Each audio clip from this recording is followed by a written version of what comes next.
par rapport à la signification. Dans le cas de Maryam, Allah subhanahu wa ta'ala, il nous dit, on va au verset 22, فحملته فانتبذت به مكانا قصيا فأجاءها المخاض إلى جذع النخلة قالت يا ليتني مت قبل هذا وكنت نسيا منسيا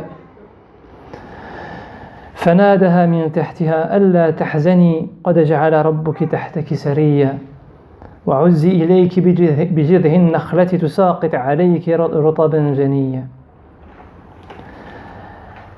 Et donc elle n'avait pas le choix. Allah subhanahu wa ta'ala dit c'est une affaire décrétée. Et donc qu'est-ce qu'elle a fait? Elle l'a porté au sens de la grossesse. Qu'est-ce qu'elle a fait? Elle l'a porté, mais elle a fui loin. Rappelez-vous, elle a fui pour se cacher des gens. Mais là, elle n'a pas juste été à l'orient de l'Quds, à l'ouest de l'Quds, pour aller faire du dhikr. Elle est partie très loin. Elle ne voulait pas que les gens la voient.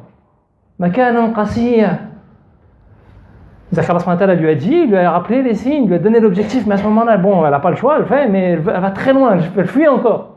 Parce que nous, des fois, les signes ils viennent et on ne comprend pas qu'on s'entête parfois dans notre truc. C'est normal.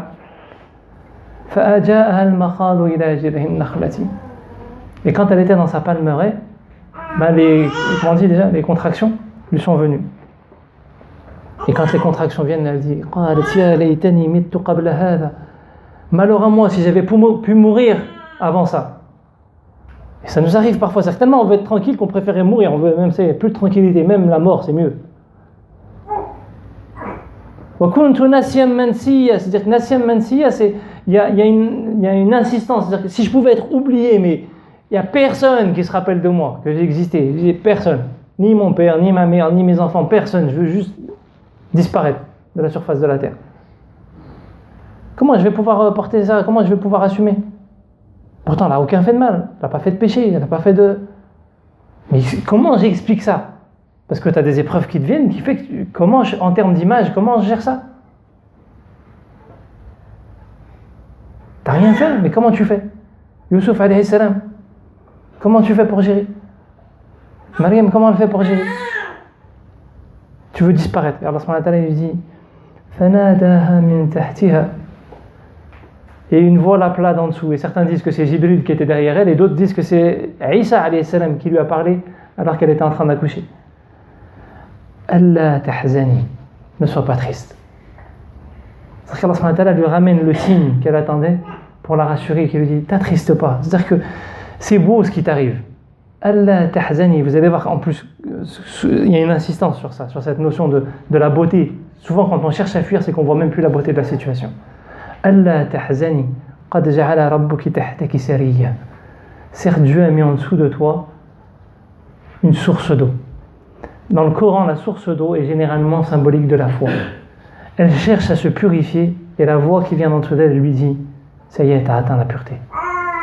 T'attriste pas, c'était l'objectif que tu visais. La route n'était pas celle que tu cherchais, mais tu voulais être pur. Allah subhanahu wa ta'ala t'a emmené, c'était pas forcément la route, le chemin. On veut toujours un chemin différent. Allah subhanahu wa ta'ala t'a emmené par le chemin qui sait lui être le bon. Tu voulais la pureté, elle est là. Mais maintenant la condition pour que tu y arrives.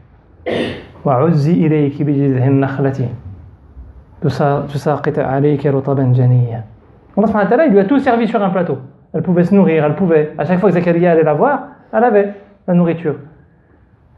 Mais il lui dit, il faut que tu fasses l'effort de tendre le bras pour aller prendre les dattes du palmier. Le mot il est fort alors que c'est rien en vérité. Mais le mot est fort qui est employé. Pourquoi?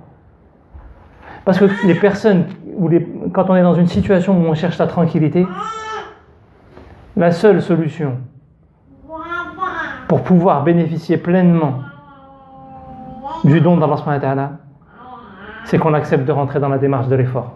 C'est qu'on accepte la culture de l'effort. Fais l'effort. Allah subhanahu wa ta'ala, il n'a pas besoin de tes efforts, il te demande juste fais l'effort de tendre le bras. Il faut que tu arrêtes de fuir. Fais l'effort de prendre. La branche elle est loin, tu vas faire l'effort. Il aurait pu te la ramener jusqu'à toi, il t'a ramené de quoi te nourrir, etc. Il faut que tu fasses l'effort. Et ça lui dit, vas-y, tends le bras. Fais l'effort.